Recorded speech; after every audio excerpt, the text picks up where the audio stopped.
ಸಮಾಜ ಕಲ್ಯಾಣ ಇಲಾಖೆಗೆ ಖಾತೆಗೆ ಒತ್ತಾಯಿಸಿ ಪ್ರತಿಭಟನೆ.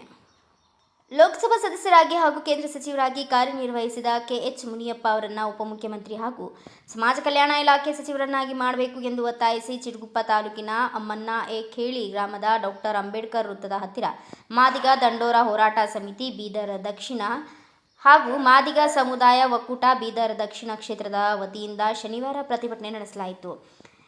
ಕೆಎಚ್ ಮುನಿಯಪ್ಪ ಅವರು ಕಳೆದ 40 ವರ್ಷಗಳಿಂದ ಕಾಂಗ್ರೆಸ್ ಪಕ್ಷದಿಂದ ಸೇವೆ ಸಲ್ಲಿಸುತ್ತಾ ಬಂದಿರುತ್ತಾರೆ. 7 ವರ್ಷಗಳ ಕಾಲ ಲೋಕಸಭಾ ಸದಸ್ಯರಾಗಿ ಕೇಂದ್ರ ಸರ್ಕಾರದ ಕೇಂದ್ರೀಯ ಮಂತ್ರಿಗಳಾಗಿ ಸೇವೆ ಸಲ್ಲಿಸಿರುತ್ತಾರೆ. ಇಂತಹ ಹಿರಿಯ ರಾಜಕಾರಣಿಯನ್ನ ಡಿಕೆ ಸಂಪುಟದಲ್ಲಿ ಪ್ರಬಲ ಖಾತೆ ನೀಡದೆ ಈ ಹಿಂದೆ ಇದ್ದ ಆಹಾರ ಖಾತೆಯನ್ನೇ ಪುನಃ ನೀಡಿರುವುದು ಮಾದಿಗರಿಗೆ ಅವಮಾನ ಮಾಡಿದಂತಾಗಿದೆ. ಮಾದಿಗ ಸಮುದಾಯದ ಅಭಿವೃದ್ಧಿಗೆ ಮುನಿಯಪ್ಪಗೆ ರಾಜ್ಯದ ಉಪಮುಖ್ಯಮಂತ್ರಿ ಹಾಗೂ ಸಮಾಜ ಕಲ್ಯಾಣ ಸಚಿವರನ್ನಾಗಿ ಮಾಡಬೇಕು ಎಂದು ಮುಖ್ಯಮಂತ್ರಿಗೆ ಪತ್ರ ಬರೆದು ತಹಸೀಲ್ದಾರ್ ಸಿಬ್ಬಂದಿಗೆ ಸಲ್ಲಿಸಲಾಯಿತು. ಈ ಸಂದರ್ಭದಲ್ಲಿ ಮಾದಿಗ ದಂಡೋರ ಒಳ ಮೀಸಲಾತಿ ಹೋರಾಟ ಸಮಿತಿ ಬೀದರ್ ದಕ್ಷಿಣ ಕ್ಷೇತ್ರದ ಅಧ್ಯಕ್ಷ ವೀರಾಶೆಟ್ಟಿ ಬಂಬಳಗಿ, ಉಪಾಧ್ಯಕ್ಷ ದಯಾನಂದ ರೇಕುಳ್ಗಿ, ಮಾದಿಗ ದಂಡೋರ ಹೋರಾಟ ಸಮಿತಿ ಚಿಟಗುಪ್ಪ ತಾಲೂಕು ಅಧ್ಯಕ್ಷ ಲಾಲಪ್ಪ ರಾಂಪುರೆ, ನಿರ್ಣಾ ಪದಾಧಿಕಾರಿಗಳಾದ ಉಮೇಶ್ ಬಗದಲ, ಶಾಲಿವಾನ ಬೋರಾಳ್, ವೀರಶೆಟ್ಟಿ ಬಂಬುಳ್ಗಿ, ಬಸವರಾಜ ನಿರ್ಣಾ, ವಿನೋದ್ ಮಂಗಲಗಿ, ರಾಮಚಂದ್ರ ಬೋರಾಳ್, ಧನರಾಜ ಮಂಗಲ್ಗಿ, ಪ್ರಹ್ಲಾದ ಮೇಲ್ಕೇರಿ, ಮಾಡಗುಳ ಲಕ್ಷ್ಮಣ ಮಚಕುರೆ, ಯೋಹಾನ ಬದಲ್ಗ, ಮನೋಜ್ ಬೋರಾಳ್, ಪ್ರಭು ಬಂಬುಳ್ಗಿ ಸೇರಿದಂತೆ ಆದರ್ಶ ಸೇರಿದಂತೆ ಇನ್ನಿತರರು ಉಪಸ್ಥಿತರಿದ್ದರು. ಹಿರಿಯ ನಾಯಕರಾದ ಕೆಎಚ್ ಮುನಿಯಪ್ಪ ಸಾಹೇಬರು ಸುಮಾರು 7 ಅವಧಿಯಲ್ಲಿ ಸಂಸದರಾಗಿ ಆಯ್ಕೆ ಹೋಗಿದ್ದಾರೆ ಕೇಂದ್ರಕ್ಕೆ. ಆಮೇಲೆ ಕರ್ನಾಟಕದಲ್ಲಿ MLA ಸಿಕ್ಕಿದ್ದು ಮಹಾರಾಷ್ಟ್ರದಲ್ಲಿ 3 ವರ್ಷ ನಿರಂತರವಾಗಿ ನಿರ್ವಹಿಸಿದರು.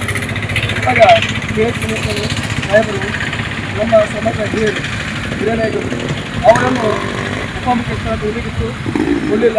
ಇವಾಗ ಉಪಮುಖ್ಯಮಂತ್ರಿ ಸ್ಥಾನ ಕೊಡಬೇಕು ಮತ್ತು ಅದರ ಜೊತೆಗೆ ಸಮಾಜ ಕಲ್ಯಾಣ ಇಲಾಖೆಯನ್ನು ಕೊಡಬೇಕು. ಒಂದು ವೇಳೆ ಇದರಿಂದ ಅಸ್ತವ್ಯಸ್ತ ಆದರೆ ಮಾದಿಗ ಸಮಾಜದ್ದು ನಮ್ಮ 40,63,000 ಜನರು ದೂರ ಬರೋದ ಸಮಯ ಬರ್ತದೆ. ಆ ಸಮಯ ತರಬಾರ್ದಿತ್ತು. ನಾವು ಸನ್ಮಾನಿಸಿ ಮುಖ್ಯಮಂತ್ರಿಯಾದ ಶಿವಕುಮಾರ್ ಸಾಹೇಬರಲ್ಲಿ ಡಿಕೆ ಶಿವಕುಮಾರ್ ಸಾಹೇಬ್ ಕೇಳಬೇಕು. ಮತ್ತು ಜನರಿಗೆ ಅಂತ ಹೈ ಪೋಸ್ಟ್ ಕೊಟ್ಟಾರ. ಅದು ಏನೋ ನಮ್ಮ ಜನರಿಗೆ ಅನ್ಯ ಮಾತ್ರ ಅದು ಚಲೋ ಅಲ್ಲ. ನಾವು ಮುಂದಿನ ದಿನದಲ್ಲಿ ಅಂದ್ರೆ 28 ಭಾಳ ಅವ್ರಿಗೆ ಕಾಟ ಕಳಿಸ್ತೀವಿ. ಕೆಎಚ್ ಮುನಿಯಪ್ಪ ಅಂದ್ರೆ 10 ವರ್ಷ ಹೇಳಿದ್ರು ಕೇಂದ್ರ ಮಿನಿಸ್ಟರ್ ಆಗಿದ್ದರು. ಹಾಗಾದ್ರೆ 5 ವರ್ಷ MLA ಆಗಿದ್ದು, 5 ಸಲ MLA ಆಗಿದ್ದರು. ಆದರೂ ಅವ್ರಿಗೆ ಕಡೆಗಣಿಸ್ತಾರೆ. ಸಣ್ಣರಿಗೆ ಮನ್ಮನ್ ಬಂದವರಿಗೆಲ್ಲ ಅಂದ್ರೆ ದೊಡ್ಡ ದೊಡ್ಡ ಉದ್ಯೋಗ ಕೊಟ್ಟರೆ ಅದು ಸರಿಯಲ್ಲ. ಆದಂಥ ಕೆಎಚ್ ಮುನಿಯಪ್ಪ ಸಾಹೇಬರಿಗೆ ಏನು 2ನೇ ಅವಧಿಯಲ್ಲಿ ಡಿಕೆ ಶಿವಕುಮಾರ್ ಮಂತ್ರಿಮಂಡಲದಲ್ಲಿ ಏನು 3 ವರ್ಷ ನಿಭಾಯಿಸಿದಂಥ ಅದೇ ಖಾತೆಯನ್ನು ನಾವು ಮುಂದುವರಿಸಿದ್ರಿ. ನಾವು ಮೊಟ್ಟ ಮೊದಲಾಗಿ ಇಡೀ ನಮ್ಮ ಸಮುದಾಯ ವತಿಯಿಂದ ನಾವು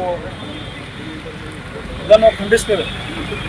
ಯಾಕಂದರೆ ಪ್ರಬಲ ನಾಯಕರು ಕೇಂದ್ರ ಸಚಿವರಾದಂಥ ಕೆಎಚ್ ಮುನಿಯಪ್ಪ ಸಾಹೇಬರಿಗೆ ಜನರ ಸೇವೆ ಮಾಡುವಂಥ ಒಂದು ಪ್ರಬಲ ಖಾತೆ ನೀಡಬೇಕಾಗಿತ್ತು.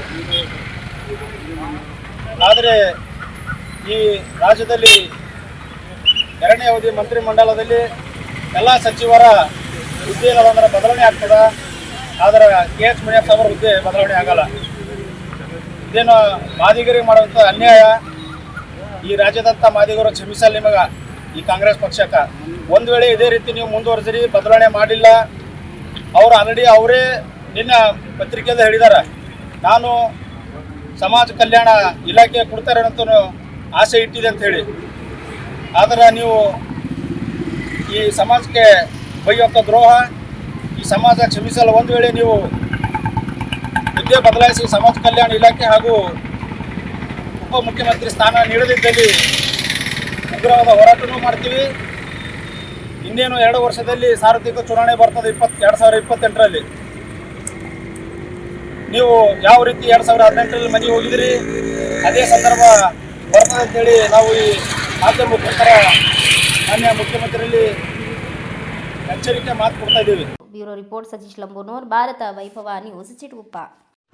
Thanks for watching Read, Discuss and Debate with editor Dr. Yan Prashant Rao. Wanted reporters in print, digital and visual media for Bharat Vaibhav Daily Newspaper, BV News 5 Channel and BV Fast Web News from all the talukas of Karnataka, Goa and Maharashtra. If interested, send your resume to 9019229369.